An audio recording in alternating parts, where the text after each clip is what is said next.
Good morning, Alice. Good morning, Balearic Yacht Show. How are you? We're good, thank you.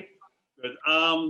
It's a pleasure to be here, and it's a pleasure to kick off the virtual yacht show you developed for Balearics. I must admit, it's a very different feeling to what we're used to, and I miss it dreadfully. Normally, I'm standing on a big stage in front of lots of people. This is a new era. Hopefully, next year we're back to normal.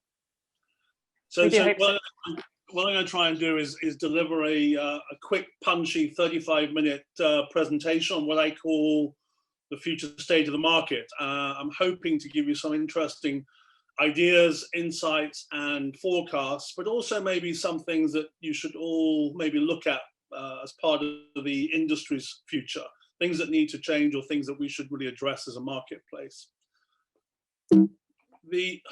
The most important thing is that I ask this question every day about 2020, and obviously 2020 has been an exceptional year in so many ways. We've all suffered, we've all been affected by what is a fairly unprecedented time. I won't labor this too long. What I'm going to make sure we look at is exactly how we can address the future based on what I call a time to reflect, being this 2020 pandemic year. A time to think, a time to consider what can we do smarter and more effectively. The nice thing about this situation is that I look very closely at something very important, is how many clients we are serving in our industry. And this is just a starter perspective I want to share with you all that really reflects on the total number of people in the world that we believe can be part of our industry, or can be part of our future industry, more importantly. So the World of Wealth 2020 has been quite exceptional. And if you've been following the financial markets and following some of the rhetoric, there's been some losers, but there's been exceptionally successful winners in the last 12 months of the pandemic. We are now looking at a number from the WealthX data and the UBS private wealth data, about 300,000 people in the world who are called ultra high net worth individuals. That's worth 30 million plus. Now, the reason I say that number, 30 million plus, that means that they can get involved in activities like charter. And charter, I think, is a big part of our future. And something we have to look at very closely, both from the Balearic perspective and from the global perspective. We look at yacht ownership.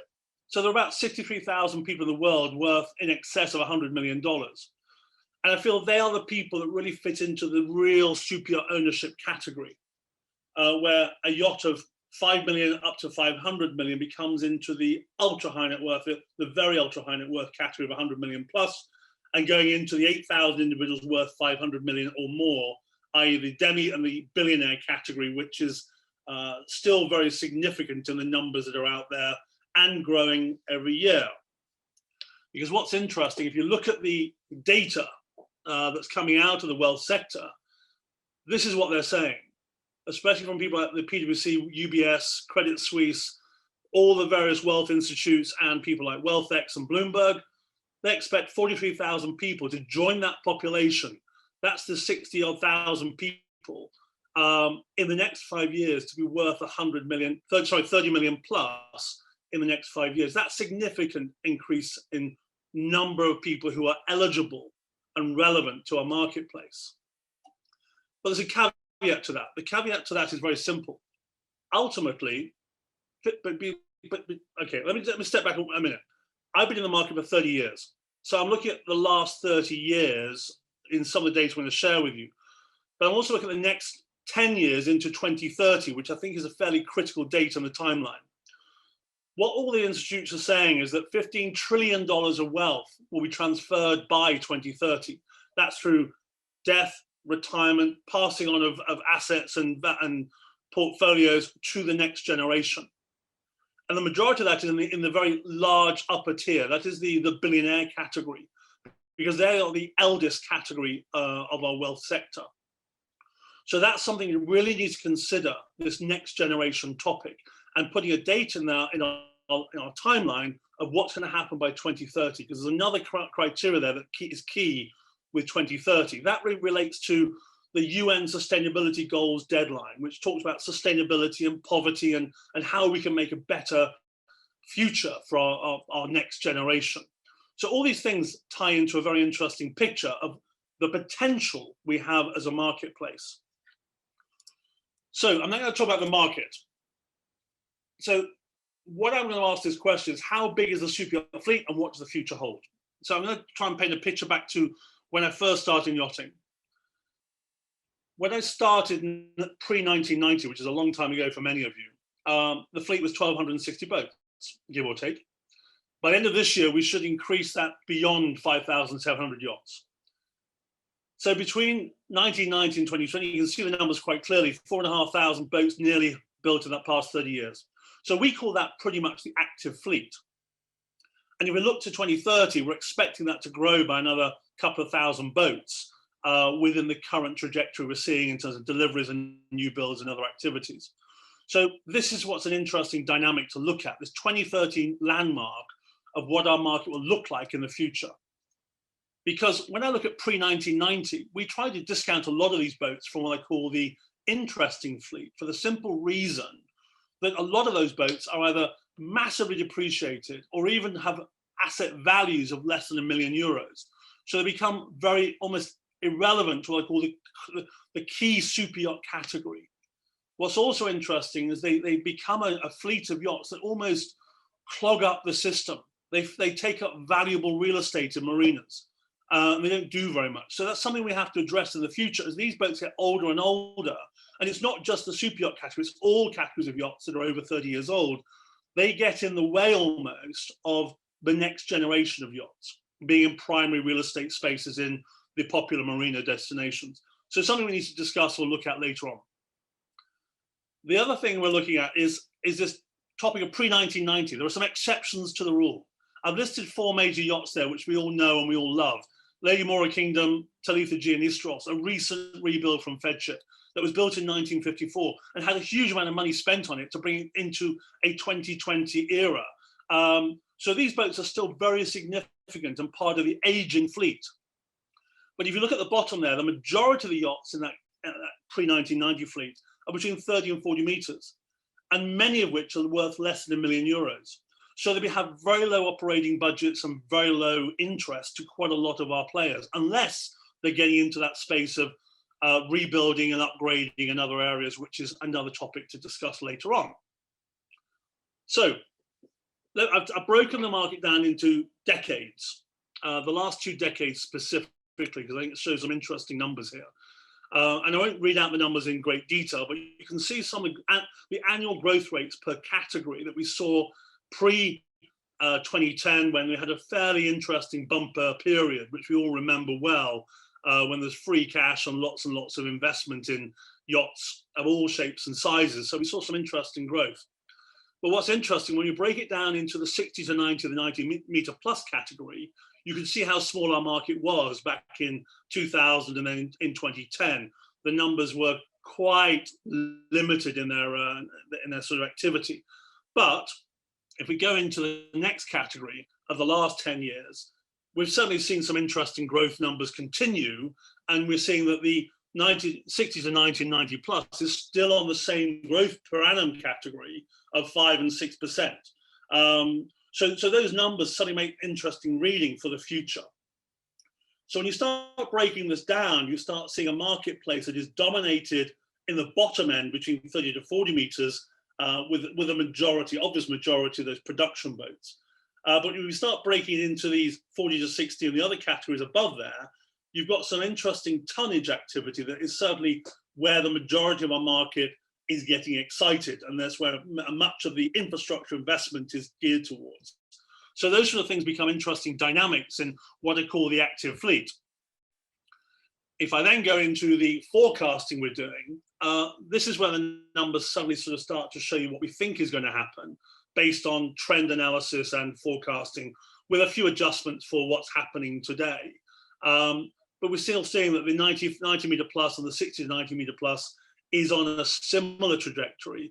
So that is the market that gets very, very exciting, because the actual asset values are significant and everyone is getting certainly much more focused on that upper tier in terms of the refit market, the marina sectors, and also the service sectors. But let's not discount that lower tier of 30 to 40 and 40 to 60, which is clearly still very important for the future. That is the majority of our fleet by multiples of 10, and essentially become the market we have to make sure we're looking after, because that is what I call the feeder market for the future larger yachts.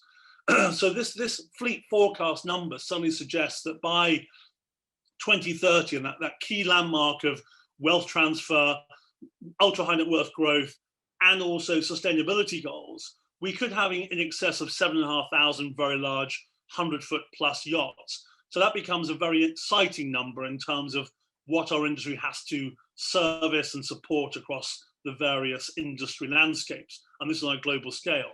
But put that into context. We put this into context relative to the wealth numbers.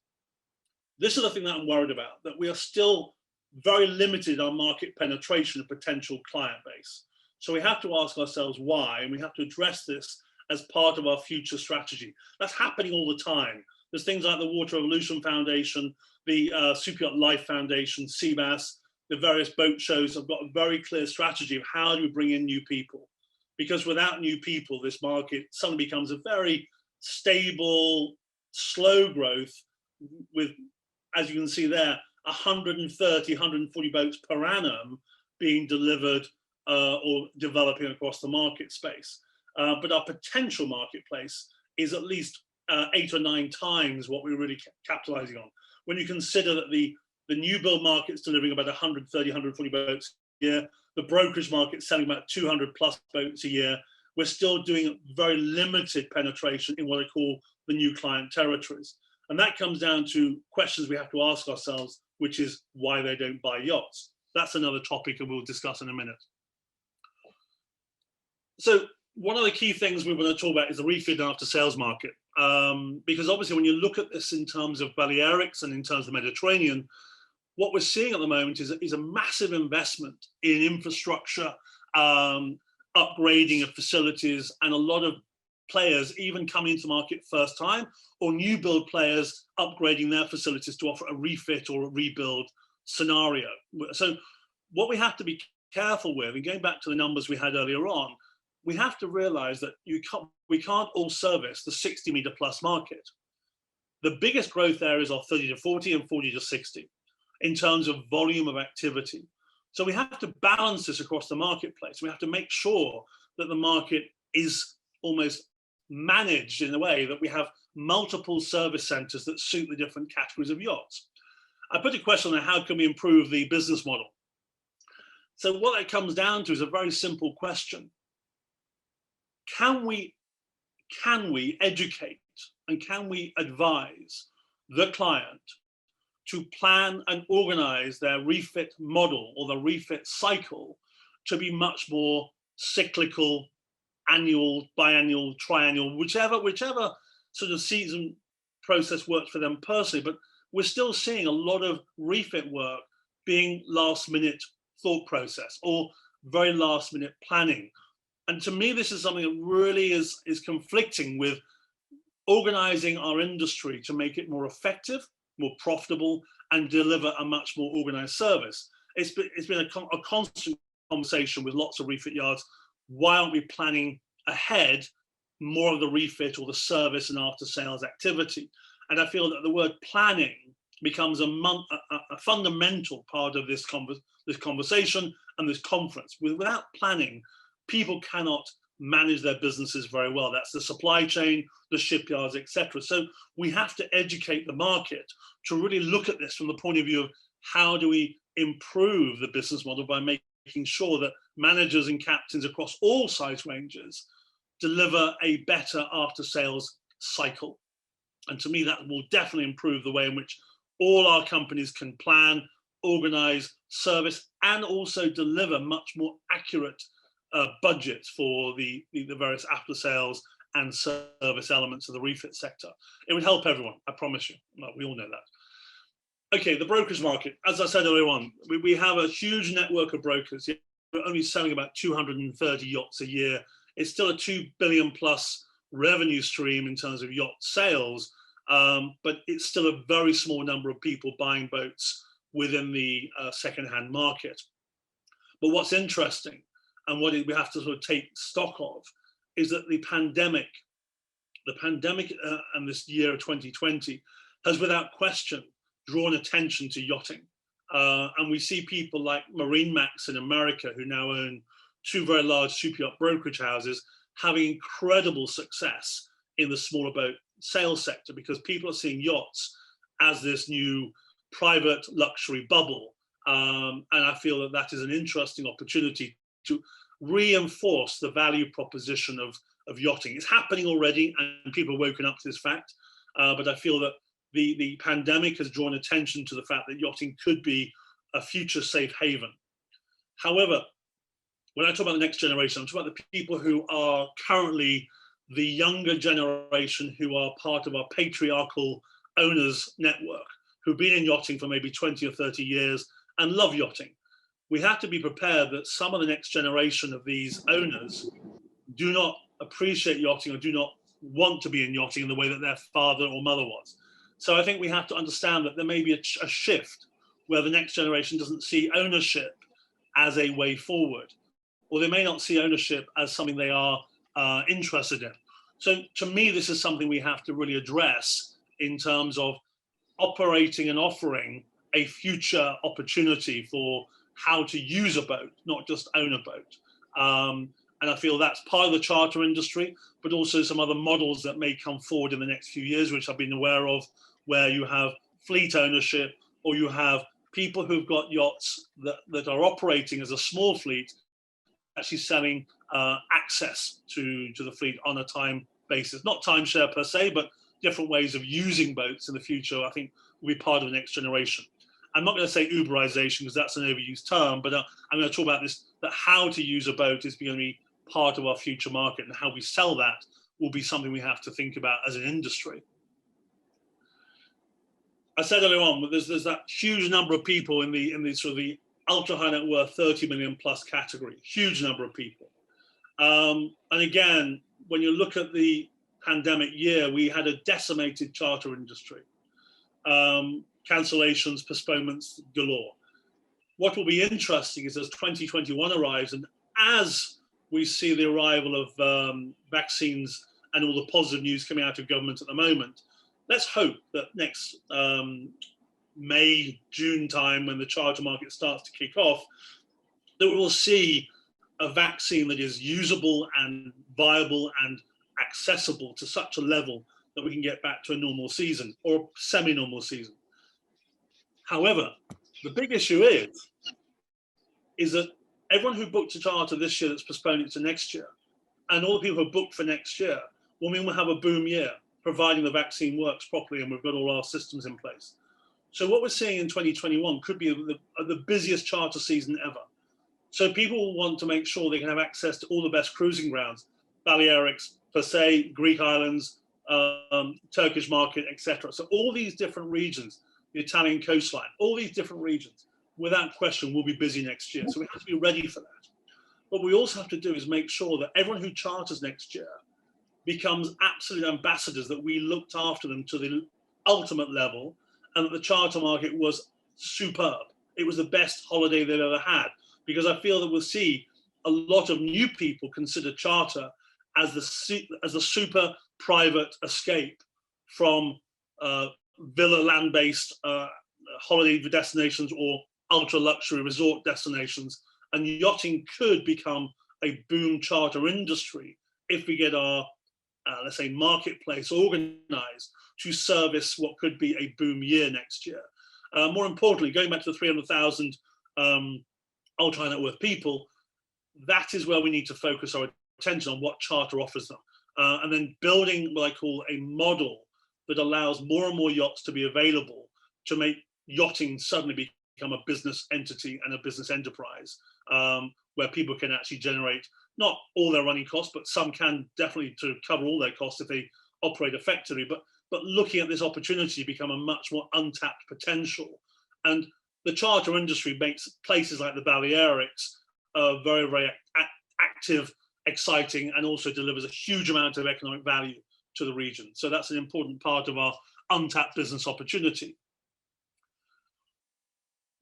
So the last 3 or 4 years, we've seen some very interesting things happen across the financial markets, not just activity on a global scale, but from a yachting perspective. We saw the GYG Pinmar flotation on the AIM listing. We've seen San Lorenzo float in the last 12 months, I think it is now, maybe longer. San Lorenzo certainly did a huge job of going around the world, presenting yachting to the various major stakeholders, investors, to say yachting is an interesting place to put your money. We've seen some very large private equity groups buy into shipyards, marina infrastructure across the Mediterranean and across the world. So what that means is that we become higher profile. And in essence, we have to maintain that we are a professional, stable marketplace. So some of the old ways of working do not make sense when the financial markets are watching what yachting is doing. Because I'll be very, very clear on this, is that the financial markets used to think of us as a bit of a cottage industry. They probably still do in some parts. When someone like a CEO of a major shipyard goes to JP Morgan and says, listen, come into our marketplace, spend your money wisely and invest in a fantastic future shipyard, to the point that one of the actual private bankers at JP Morgan ended up buying a particular yacht as a result of that process, that's a good sign that people are seeing us as an interesting opportunity, not just from an investment point of view, but also from a lifestyle point of view, because a lot of those ultra high net worths look at the financial markets very closely, and they like to play in interesting market territories. So I think the investment market is getting more interested, but also more aware. And that's only a good thing, because the more people can raise capital, the more mature we can become as an industry, the better invested we are as a business place. And that's, from a long-term perspective, a very key part of stability. And I think that we have to focus on, or at least reinforce a lot more into how organized we are in terms of giving people insight and understanding of how a market performs. So this is a slightly controversial topic that I want to just talk about. And it's something that I think we talk about, that yachting costs X, but how often do we quantify the value of ownership versus the cost of ownership? And I feel that's something we have to work hard on as an industry, to reinforce what the value of ownership is, because we know it costs a huge amount of money. There are people out there, owners especially, who are now questioning the cost of ownership and asking their managers and their captains, can we reduce the cost of ownership by running a much tighter budget, or at least cutting costs on certain operational areas? So I feel that there's an opportunity. We have to change how we refer to the cost of ownership, to maybe reinforce it as the value of ownership, because it's not ever really a money-making exercise. But we have to also look at this as how can we add more value by reducing headaches, reducing negativity, and also delivering what I call the positivity that can come with a fantastic ownership lifestyle. So I feel that's something that, as an industry, at every single level, from the deckhand all the way up to the CEO of a major company, we have to look at how we can just keep adding more value to what ownership delivers our current owner network, but also our next generation, because the current owner network are essentially our ambassadors. They're the people that say ownership is wonderful, or they're the ones who say ownership is a headache. And we have to try and look at this as to how we can make sure the market looks at this as a value proposition, not as a cost. And that's just my sort of vision on how to change that perception. Everywhere you go now, the world of sustainability, or the topic of green, or the eco credentials is brought into the conversation. And I feel that this is a massive topic that we have to play a very key role on. It's not just about beach cleanups. It's not just about doing a little bit of, let's say, I use the word greenwashing carefully, by sponsoring something or partnering with something that may look a little bit green. We have to look at our next generation of client, because the younger generation, I'm talking people within the 20 to 50-year-old category, who are our next wave of real clients, are very focused on this topic from an investor perspective and also from a lifestyle perspective. So it's a big part of the conversation as to how we change perception. Promoting yachts that go at 30 knots with lots and lots of fuel consumption is a very archaic marketing and communication strategy.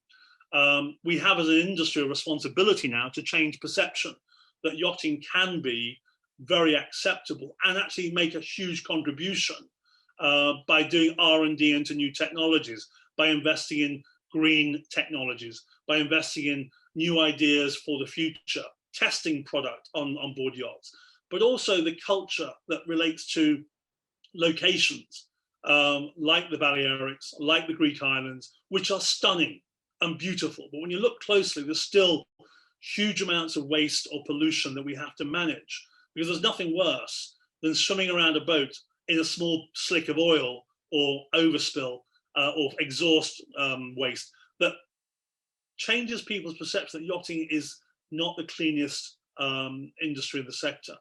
It also, the sustainability topic relates to how we build and how we service yachts, how refit yards manage the waste or manage the excess or manage the materials that are taken off a yacht. All these things have to be more transparent and also have to be part of a promotion and a communication strategy to reinforce that how the yacht market is putting sustainability at the forefront of everything it does, because that changes perception very quickly. We have to remember that yachting is a very small ecosystem compared to aviation, cars or shipping, but we are very high profile, and the people that own these yachts have to be seen to be green in the future. Not today and not in the last few years, but I feel this is a big shift we have to take to make sure we change perception.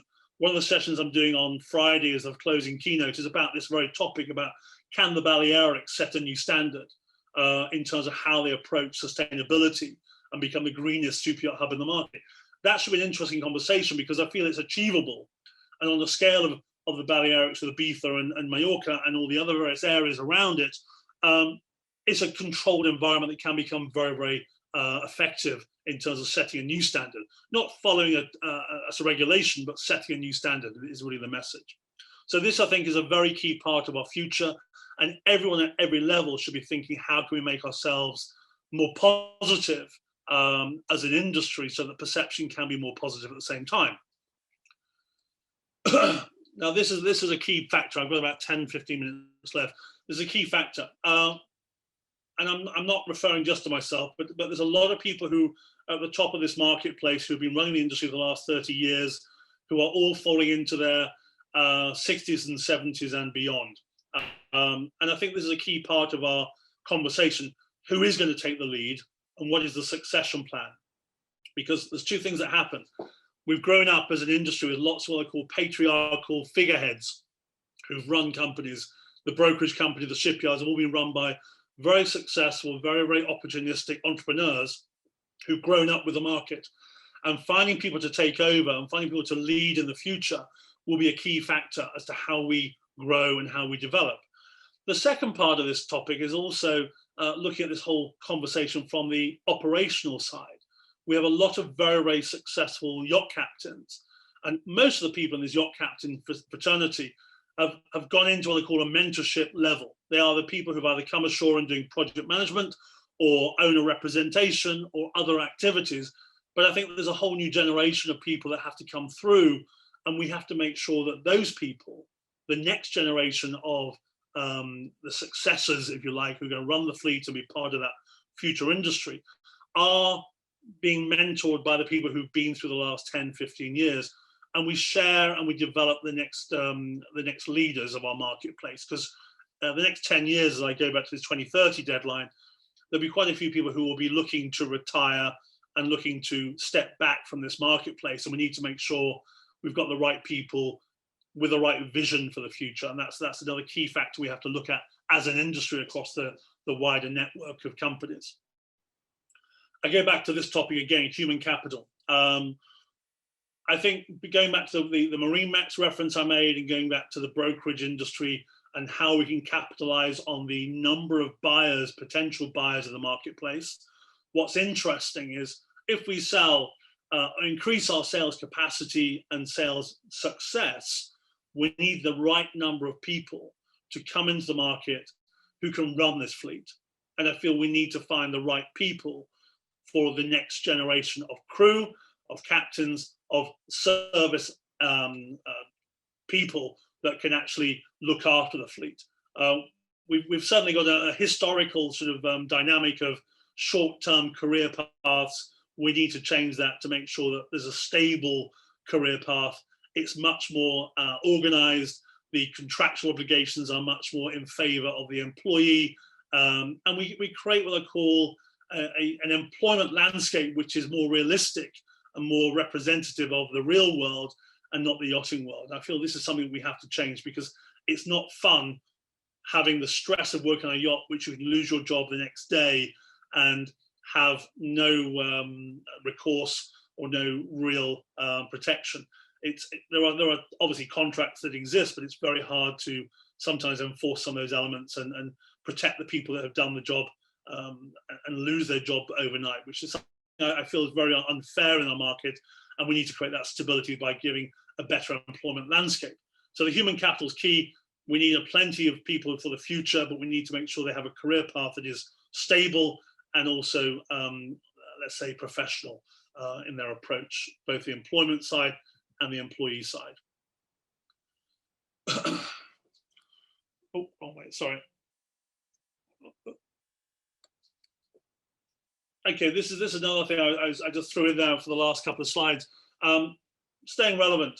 I think if you look at the wider industry and you look at the way in which architecture's going, shipping's going, automotive's going, the various lifestyle choices the ultra wealthy are making, with philanthropy as a key element of their lifestyle, but also investing in things that actually make sense for them and they actually find very interesting.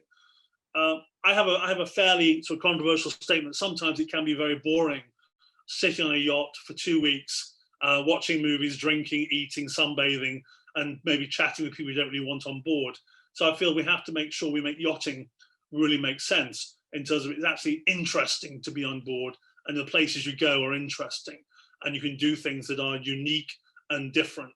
So I feel there's a new generation there where yachting will suddenly want to be not just sitting at anchor somewhere in a beautiful bay, but they want to actually be having a little bit more of an interesting activity that is beyond what is our status quo of cruising habits and itineraries. So I think we have to make yachting really interesting, because a lot of the world's wealthy next generation are doing some pretty exciting stuff that is really off the beaten track, or certainly doing things that are a bit more challenging, a bit more dynamic, a bit more exciting and adventurous.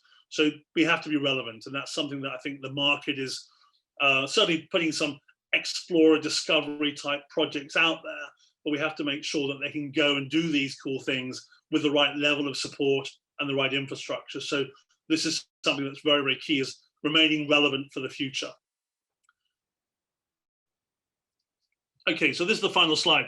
I made a few comments and statements about the real potential of the number of buyers, the people who really can be involved in this marketplace.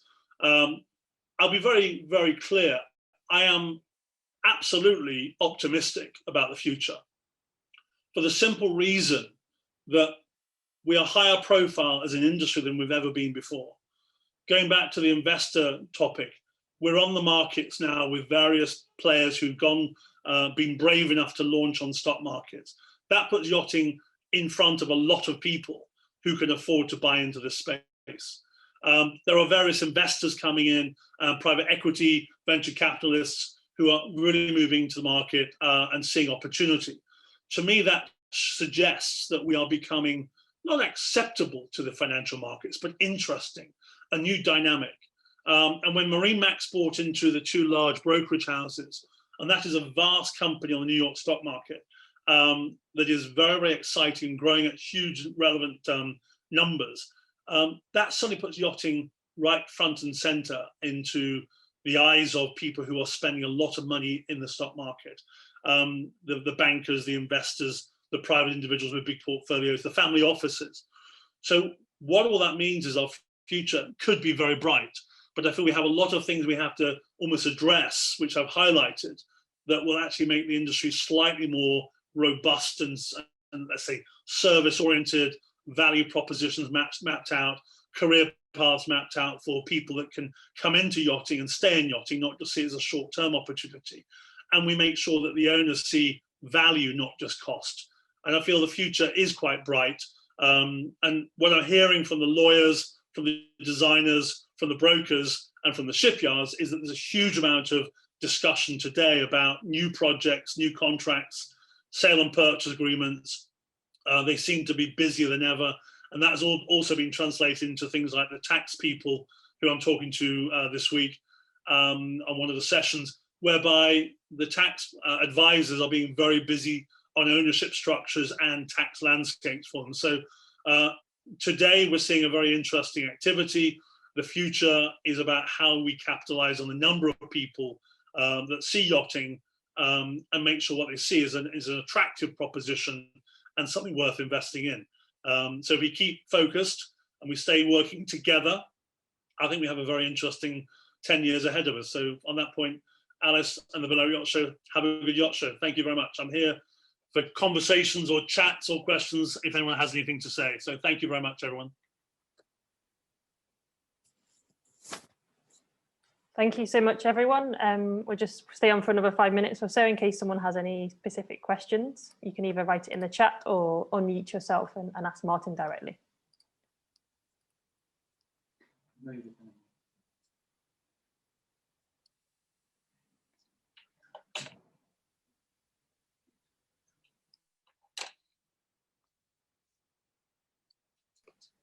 Apologies, I believe you can't unmute yourselves, but if you just raise your hand in Zoom, then I'll be able to unmute you and you can ask the question.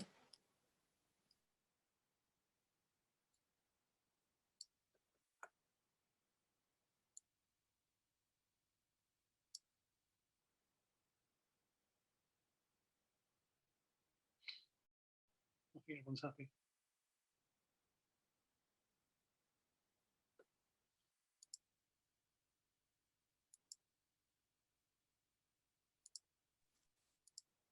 Hello, Martin. Can you hear me? Yes, I can hear you. So my question is, you said that the yacht industry needs to offer something else, not just yachting, okay? And you've been talking about, for example, the Balearic Island. And my question is, what can for example, the institutions, the governments, what can they do to help us to create, I don't know, maybe a wider space for everyone? I mean, if you are saying don't just go yachting, just go out and do something else. So who can help us with this? You're talking about the government's supporting the industry and being ready to invest or present opportunity for this growth opportunity. I think what's interesting is what has happened certainly in the last 5 years, from my experience, Lewis, is that you're looking at a situation where governments are waking up. We've been doing a lot of research and a lot of analysis for governments in the last 10 years on the value of yachting. And people are expecting to attract more and more yachts to their locations. And I know the Balearics has got a very clear strategy on that. To me, the most important thing here is that governments have to recognize that the infrastructure required, the industry that supports this fleet, are made up of lots of entrepreneurs and small companies and people that need what I call government support. So I feel that what the governments need to do is listen and learn and adapt in support of the industry, and not to be on both sides of a table, but to work together. And I feel that's one of the things that we're seeing evolving in the marketplace today.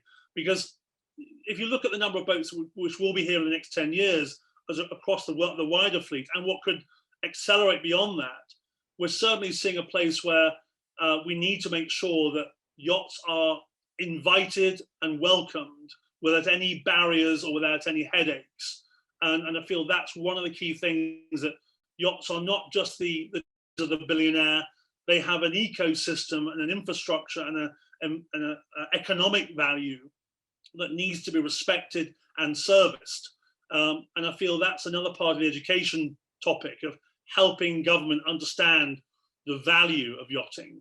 And it's not just this, sometimes you have social governments that don't like the idea of looking after big yachts. That is definitely changing across the landscape. So I feel there's an interesting shift in how governments of realizing what yachting brings, but also how to work with yachting. And I think that's a positive step.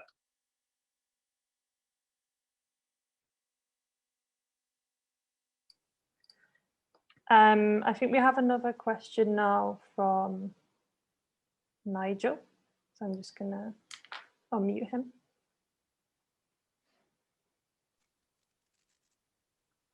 That should be it. Good morning, Martin. Thanks very much for that. Nigel, how are you? My question is regarding carbon offset for the fleet, and has there been any progress, or what's the uptake on carbon offset, and is there any updates? Can I be slightly controversial, which I occasionally like to be? I'm not a big fan of carbon offsetting, but I feel that there are better ways of our industry being more sustainable and focused on the next generation of product and in the way in which we run our fleet. I think if the carbon offsetting is highly transparent and well managed, there are some opportunities there. But as part of what I call my board responsibility with the Water Revolution Foundation, I'm not sure that carbon offsetting is the way ahead for our industry. I think we just have to run a much tighter operation in terms of how we focus on the green or the eco topic. In terms of other things we can do, the fact is that so much technology available today, so many systems and solutions available today, that I feel we're in a position to really up our game on the sustainability topic. And I feel that that's got to be our mission, not just to say, I've got an expensive yacht burning all this fuel, but I'm actually offsetting here. I think that's a slightly incongruous, contradictory type process. That's just my view, my personal view. Sure. Local initiatives, more addressing more local initiatives, perhaps. I think on that topic, let's talk about local initiatives. I think without question, if you look at the Balearics and a beautiful location like the Balearics, you think about the amount of wind energy that's probably blowing across the island. You look at the amount of solar energy. There's so much opportunity within what I call the local infrastructure, the shipyards and the marinas especially, to create opportunities that can be developed as efficient programs. Shore power consumption, rather than using generators in harbour. These things are definitely coming fast into the market. So I feel that we've got to look at this as being the way in which we change our marketplace to apply next generation thinking. A marina is sitting there 24/7 with some fantastic wave, wind and solar power that could be capitalized upon. But also there's other more efficient energy systems that can produce better shore power for the larger yachts, which I know is one of the problems we have in marinas. Shipyards as well, they have lots of opportunities to create green energy support and other things. Super, thanks very much indeed. Okay, well, we've only got 2 minutes left, so if there's any quick questions, otherwise we're going to move on to the next conference. Okay. I don't see anyone else's hand raised, so I think we'll leave it at that. Thanks very much indeed, and good luck with the rest of the show. I'll see you tomorrow. See you tomorrow at 4 p.m. Yeah, perfect. Right, take care. Thank you, Martin. Bye.